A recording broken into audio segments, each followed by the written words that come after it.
Bueno, muy buen día mis queridos hermanos, los saludo con la paz del Señor. Amén. Vamos a ir directamente a la palabra. Primera carta de Juan, el Evangelio de Juan, capítulo 2, versículo 15 al 17. Capítulo 2, versículo 15 al 17.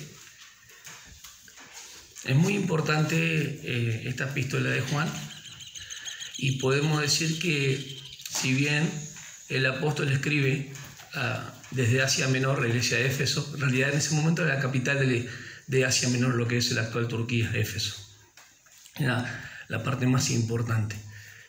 Entonces vemos que cuando Pablo escribe a Éfeso es una carta cíclica que tenía que ser leída por distintas iglesias, pero cuando Juan escribe, es aproximadamente 10 años antes de su muerte, año 90, año 92.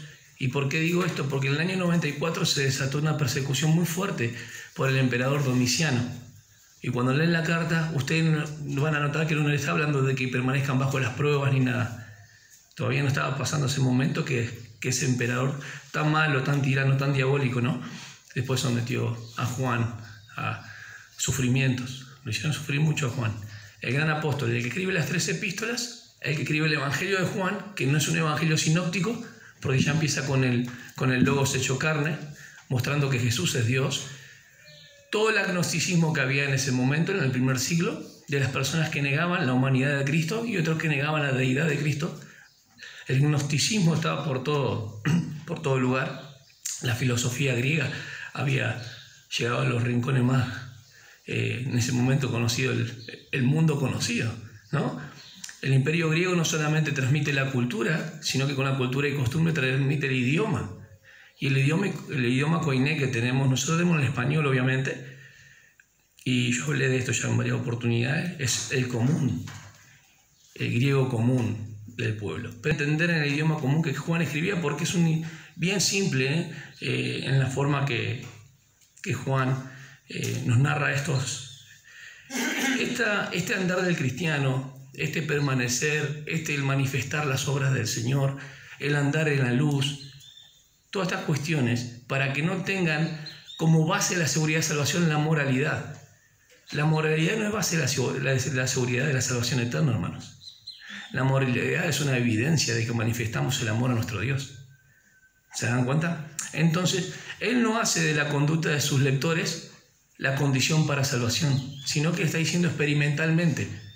Y por eso empieza a decir, nosotros vimos, nosotros oímos, pero nosotros lo contemplamos. Al Logos hecho carne, estuvimos con Él y vimos obrar su ejemplo, la obediencia, su voluntad, no era la de Él sino la del Padre, ¿se acuerdan? Todo eso Él va a manifestar. Así también ustedes, hijitos míos, no podemos tener comunión con Dios Padre sino es por medio de ¿quién? De Cristo Jesús. Si alguno dice que ama a su hermano y no ama a Dios, el amor del Padre no está en él. Y esas interpretaciones malas, pensando de que tal vez Dios no lo ama, no está hablando de la forma subjetiva del amor de Dios por nosotros, sino la parte objetiva de que nosotros nos estamos mostrando el amor hacia Dios. Si alguno no ama a su hermano, es homicida. Un cristiano no puede ser homicida esencialmente es porque tiene a Cristo, pero en su evidencia, en su manifestación, no está mostrando el amor de Dios. Amén. Entonces, estamos hablando de la experiencia, de la conducta del cristiano. Entonces, llegamos al capítulo 2, versículo 15 al 17. Hay 6 cláusulas en realidad, pero nosotros vamos a detenernos en algunos detalles. El título de esta prédica es 3 enemigos totalmente identificados. ¿Sí? El mundo, el segundo la carne y el tercero Satanás. ¿Está bien? 3 enemigos totalmente identificados. Empieza con un negativo de prohibitivo, imperativo sería. No amen al mundo, ni las cosas que están en el mundo. Si alguno ama al mundo, el amor del Padre no está en él. Porque todo lo que hay en el mundo, es decir, los deseos de la carne, los deseos de los ojos y la vanagloria de la vida, no proviene del Padre, sino del mundo. El mundo pasa y sus deseos pasan, pero el que hace la voluntad de Dios permanece para siempre. Reina Valera contemporánea.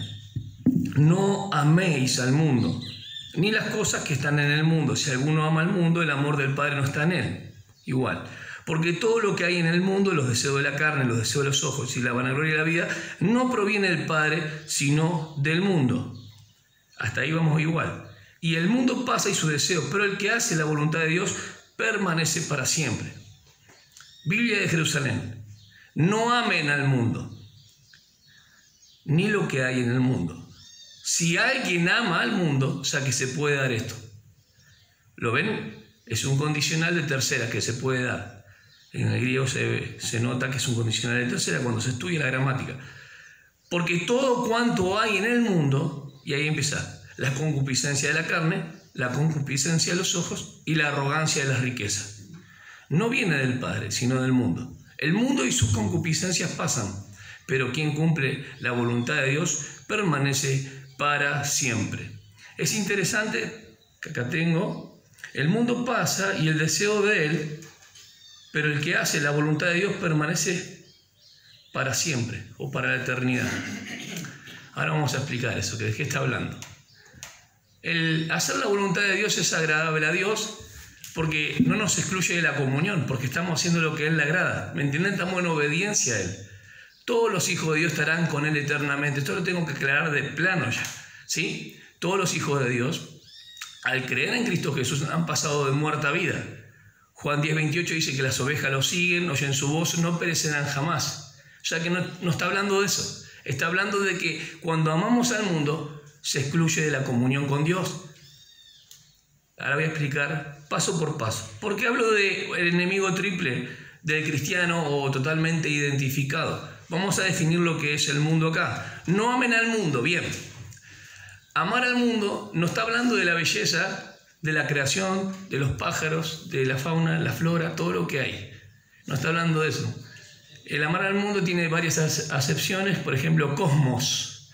La palabra cosmos es orden. Presten atención, no amen al mundo. Entonces no está hablando del mundo físico, porque en Hechos 17:24, vamos a leerlo, no es el mundo físico, y en Romanos 1:20 también lo van a ver, que Dios les manifestó de la creación, pero vamos a leer Hechos 17:24 para tener más claro a qué mundo se refiere. Versículo 24 dice, de Hechos 17, el Dios que hizo el mundo y todas las cosas que en él hay, al revés, dice, no améis al mundo ni las cosas que hay en el mundo. O sea que acá hay algo distinto a lo que voy a mencionar después. No puede ser el mundo físico ni las cosas que hay en el mundo como creación de Dios. No está hablando de eso. El Dios que hizo el mundo y todas las cosas que en él hay, siendo Señor del cielo y de la tierra, no habita en templo hecho por manos humanas. Le estaba hablando a los griegos. Pero él hizo todas las cosas. ¿Estamos de acuerdo? Entonces no es el mundo físico. Cuando dice no amen al mundo, no solamente no es el mundo físico, sino tampoco no está refiriéndose a la humanidad. Capítulo bien conocido, Juan 3:16. Lo voy a leer, luego lo voy a mencionar. Porque de tal manera amó Dios al mundo, esto va distinto al no amen al mundo. Acá está diciendo que de tal manera amó Dios al mundo, amó a la humanidad, ¿sí? Que dio a su Hijo, para que el que en él cree no se pierda, mas tenga vida eterna. Entonces, 1 Juan 2:15 es otra cosa. Ese negativo que está en imperativo, no amen al mundo, es distinto a lo que Dios nos dice en sus palabras, de lo que Él creó y la humanidad por la cual envió a su Hijo. ¿Estamos de acuerdo? ¿De qué mundo me está hablando no amen al mundo? Es el sistema diabólico, es el orden totalmente jerárquico y en oposición enfrentado a Dios. Es un sistema religioso, moral, y lo estamos viendo. ¿Sí? Trabajan en conjunto, donde sus gobernantes y potestades, por ejemplo, Colosenses, versículo 13, habla de toda potestad. Vamos a leerlo. Colosenses, necesitamos leer algunos versículos para dar claridad en este tema. Si no va a decir, no amen al mundo, no tenemos que hacer nada, no está hablando de eso. Versículo 13, primer capítulo de Colosenses, dice, el cual nos ha librado de la potestad de la tiniebla y trasladado al reino de su amado Hijo. O sea que en el mundo hay potestades y hay gobernadores, hay principados. Vamos a Efesios capítulo 6, versículo 12. Recién leímos Colosenses 1:13. ¿Me siguen? Bien. Efesios 6, cuando habla de la armadura del creyente, es interesante que la batalla es espiritual y no contra sangre y carne. O sea que tampoco es contra los seres humanos. ¿Lo están viendo? El 6:12 dice, porque no tenemos lucha contra sangre y carne, sino contra principados, contra potestades, contra los gobernadores de las tinieblas de este siglo, contra huestes espirituales de maldad de las regiones celestes. ¿Qué les parece? El mundo es un sistema diabólico, un orden totalmente jerárquico donde tiene potestades, ¿sí? Y donde tiene principados y gobernadores. Está altamente, podríamos decir, no solamente en forma jerárquica, como un organigrama, ¿no? Ellos están distribuidos, son los espíritus malos que decimos demonios, son los ángeles caídos, hermano, ¿sí? Los que acompañan a Satanás. Y vamos a mencionar primera vez Juan capítulo 5, 19 ya de plano, para que se entienda quién es el príncipe de este mundo. Porque el mismo Juan lo dice en la primera epístola, versículo 19.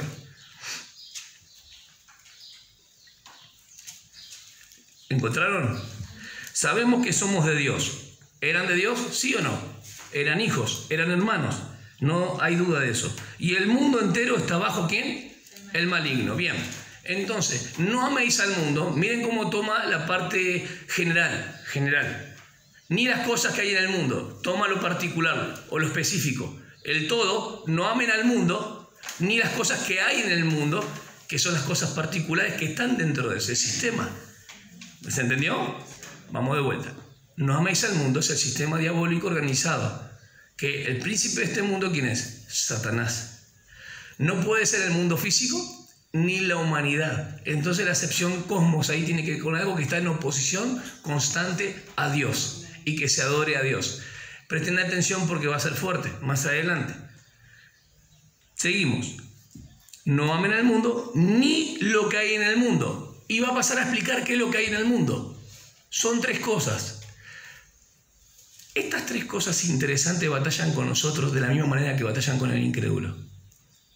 Y tienen la empatía y tienen la amistad de una manera tremenda, tanto en el incrédulo que está bajo el maligno.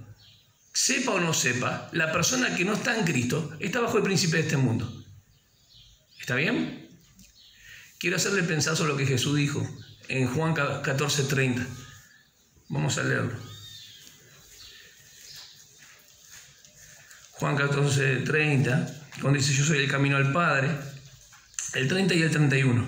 No lo haré ya mucho más con nosotros o con ustedes, porque viene el príncipe de este mundo.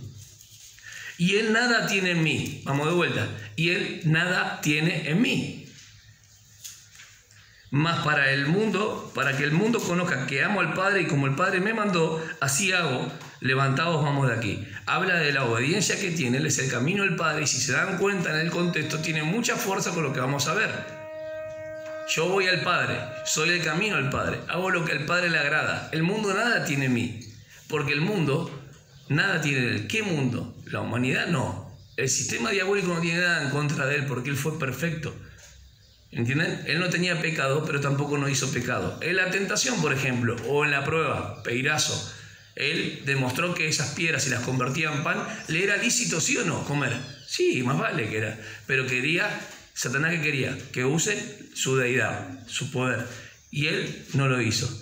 En cambio, Eva en el huerto, en Génesis, ¿está bien? En la primera prueba que tuvo, dijo que el árbol, ¿cómo era? Agradable. Agradable a los ojos. ¿Seguro? ¿Codiciable también? Entonces, para comer bien. Entonces, primero que el cuerpo. ¿Está bien? Codiciable, sí, ahí tiene que ver con el alma. Para alcanzar sabiduría, tiene que ver con el espíritu. Las 3 cosas que involucran a toda persona. O sea, es más que una actividad, por ejemplo. No es no hacer deporte, no tiene que ver con eso, no amar al mundo. Las iglesias, lastimosamente, y muchos hermanos, por esta religiosidad, han basado la experiencia de salvación. Y hay hermanos que han dejado de hacer deporte, cuidar su salud y un montón de cosas porque se han basado en este versículo. Porque no hay que amar las cosas que están en el mundo. No se habla de una actividad, se habla de una actitud, donde está tu corazón. De hecho, debemos hacer deporte, de hecho tenemos que espaciar, ¿no? Distraernos también con algunas cosas. Hace un cable a tierra, a alguno le gusta la música, a otro la pintura y demás. En eso no hay nada malo. Es donde está tu corazón. Y ojo, el no estar en ciertos entretenimientos no va a evitar que un cristiano se manifieste muchas veces como un mundano en su corazón, porque no está amando a Dios. ¿Me entienden? Tiene una actitud en nuestro corazón. Bajo la ley, bajo el evangelio, Sinóptico dice, donde está tu tesoro, está tú. ¿Qué les parece? Ahí está la ganancia de la persona del mundo. ¿Dónde está su corazón? En lo que el cuerpo, ¿sí? En lo que desea su alma y en lo que su espíritu. Matthew Henry hablaba de que, por ejemplo, lo que nuestra carne desea, hablaba del lujo él, ¿no? En cuanto a los ojos hablaba de la codicia y en cuanto a la vanagloria hablaba de la riqueza. Pero yo me animo a decir que más que el cuerpo es la carne. Es la carne no regenerada. Cuando nosotros nacemos, hermanos, ¿cómo nacemos? Muertos en pecado. ¿Y cómo sigue estando esa vieja naturaleza? Con sus apetitos y deseos bien vivos. No está regenerada nuestra carne. ¿Vamos de vuelta? Pero cuando nacemos por segunda vez, cuando creemos en Cristo, Dios pone ¿qué? Su Espíritu Santo en nosotros. Y ahí empieza la batalla. ¿La entendieron? El espíritu y la carne. ¿Quién controla nuestra alma? ¿Quién controla nuestro intelecto, nuestras emociones y nuestra voluntad? ¿Está bien? Entonces, las personas que están en incredulidad y no creen en Cristo, en cuanto a nuestra vieja naturaleza, no difieren nada con ellos. Se ha dicho que el Señor, cuando vino a nuestras vidas, ha transformado la vieja naturaleza. Mentira. La vieja naturaleza se ha erradicado de nosotros. No, porque lo que nos hace pecar justamente eso que está adentro. Entonces no podemos decir eso. Y no debemos decirlo porque eso confunde. Las personas van a poner más carga porque, cuando fallé, fallé a mi Señor, pequé de vuelta. No se están dando cuenta que no es por obra esto. La santificación es dentro de la esfera de la gracia del Señor. No amen al mundo. ¿Cómo hacemos para no amar al mundo? Amando a Dios. Amando a Dios. Primera cosa importante, las cosas que están en el mundo, cuando hablan de este enfoque, y el orden satánico, no proviene de Dios como originador. Fíjense, no proviene del Padre. Entonces el amor que el Padre aborrece, ¿cuál es? El mundo y las cosas que hay en el mundo. El sistema diabólico y todas esas cosas que Satanás usa, ¿para qué? Para que los cristianos caigan. Para distraer. Perfecto. Así es, para distraer y hacer caer. Porque fíjate, el devorador, la palabra devorar es engullir, tragar. Miren esto que interesante. El devorador no entra a la grey, sino que espere que alguna de las ovejas salga del corral. Vamos de vuelta. El devorador merodea, anda alrededor. Cuando la oveja está dispersa, trata de devorarla hasta destruirla.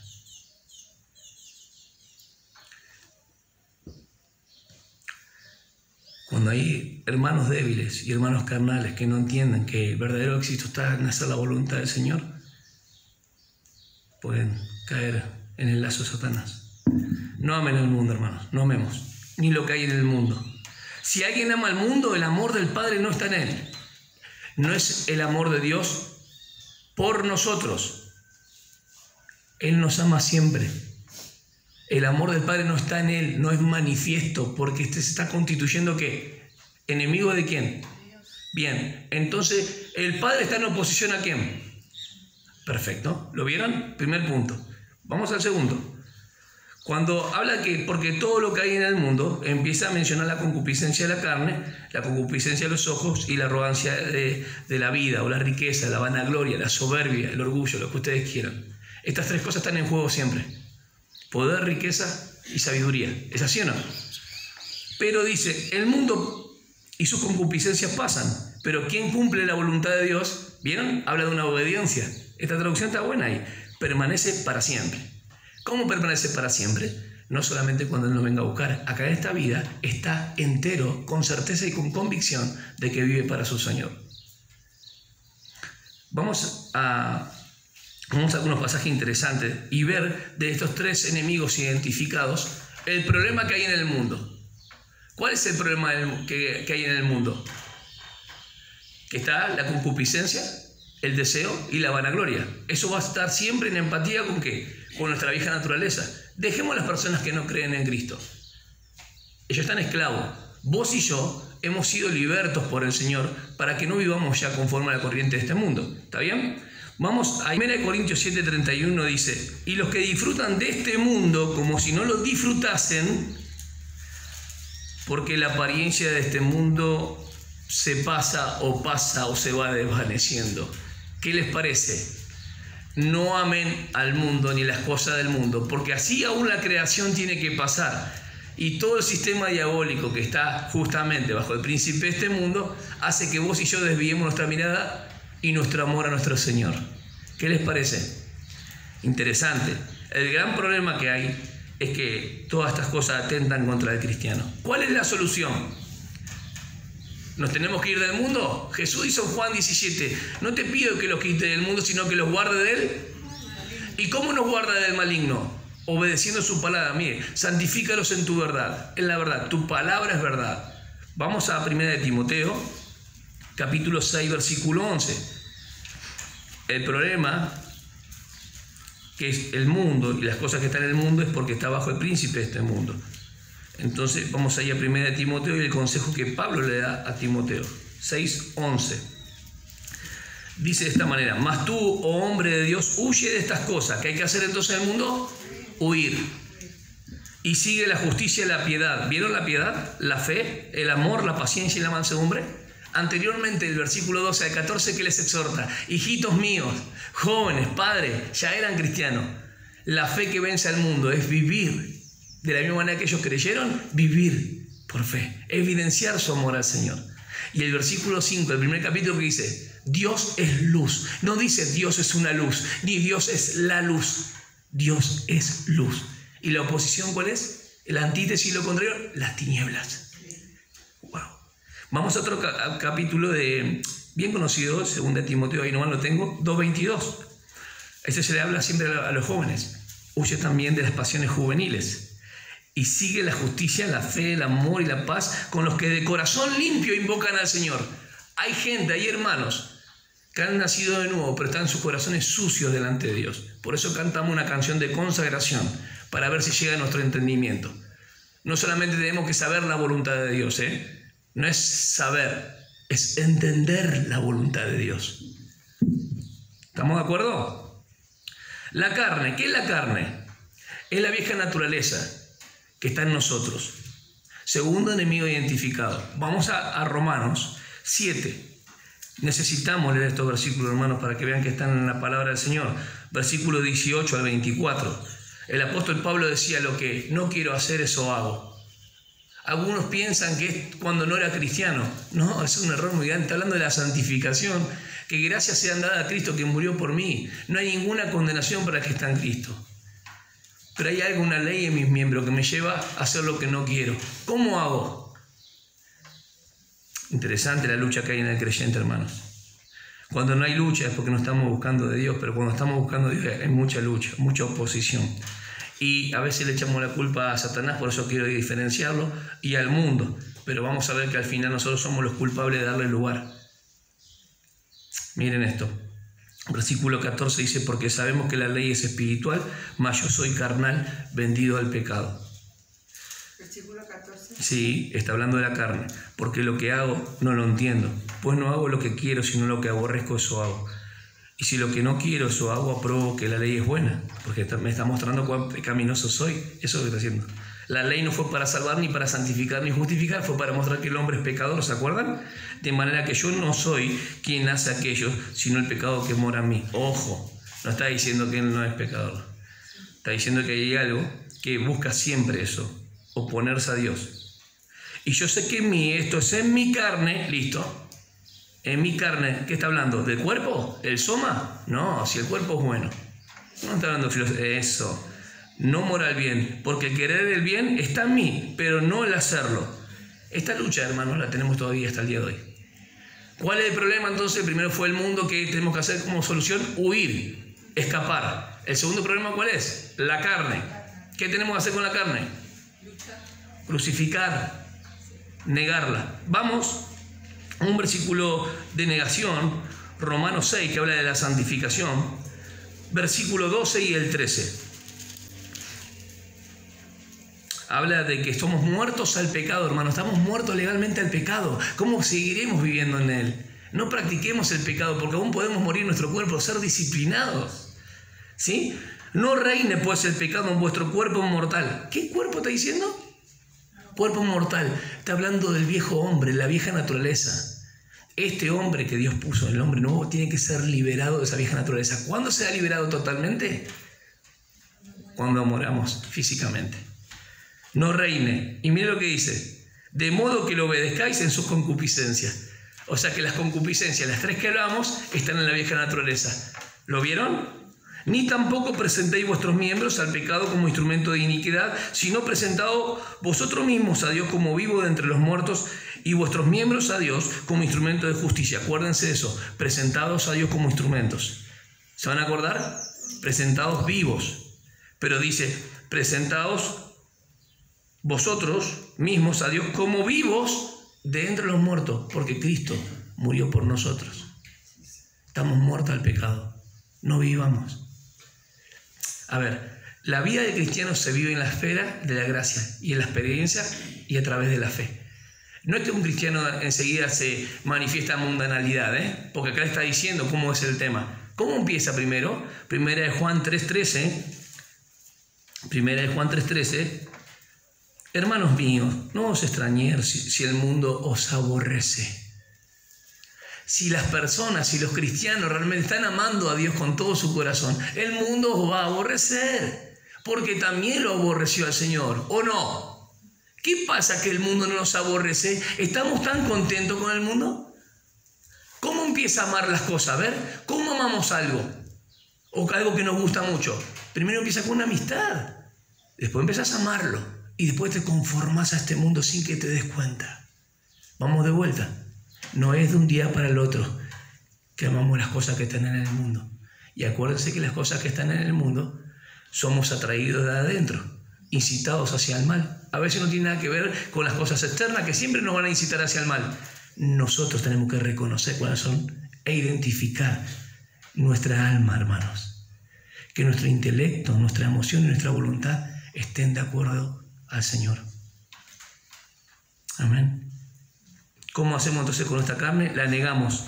Capítulo 8, versículo 13, dice, no vivan, dice, porque si vivís conforme a la carne moriréis, Romanos, ¿no? Mas si por el Espíritu hacéis morir las obras de la carne, viviréis. ¿Cuál es la solución? Negar y crucificar la carne. ¿Contra quién está en oposición el Espíritu? ¿Contra? Bien. ¿Contra quién está en oposición el mundo? ¿Contra el amor de él?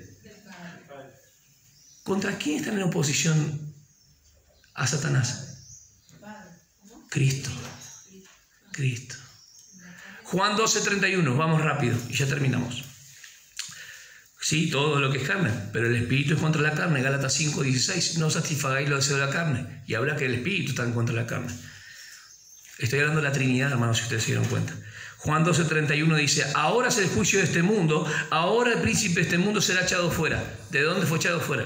Del tercer cielo, quedó en el segundo cielo.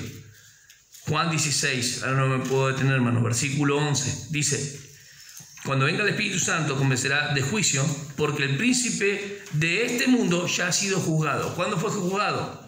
El momento de la cruz, porque Juan escribe en el año casi 90, hermano. Ya había pasado la muerte y resurrección. ¿Está? Y ahora vamos a leer Apocalipsis, capítulo 12, versículo 9, y vamos a ver que Satanás va a ser encerrado en el abismo. Para los que dicen que ya lo ataron a Satanás y está haciendo las suyas. Capítulo 12, versículo 9 dice, y fue lanzado fuera el gran dragón, la serpiente antigua, que se llama Diablo y Satanás, el cual engaña al mundo entero, fue arrojado a la tierra y sus ángeles fueron arrojados con él. Nosotros lo vemos. Esto está mencionado en Apocalipsis de lo que va a pasar, correr el velo, lo que va a suceder al final. Todavía no fue encerrado en el abismo, pero ya nos dice lo que va a suceder. Y sabemos lo que pasó porque dijo, yo vi a Satanás caer como un rayo del cielo. Hay tiempos prolécticos en la palabra del Señor que pareciera, todavía hay algo que va a suceder, pero en realidad también ya sucedió. Todas esas cosas no las podemos estudiar ahora en un mensaje. Pero entendemos que ya fue juzgado y la sentencia ya está dada. Sus ángeles con sus demonios y todo lo que hicieron la voluntad de Satanás. ¿Ustedes creen lo que dice la palabra? Vamos a ver quién es el diablo. Primera de Pedro, capítulo 5. Primera de Pedro capítulo 5.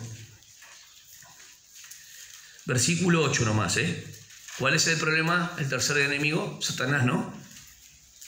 El 5.8 nomás, fíjense qué interesante el mismo versículo.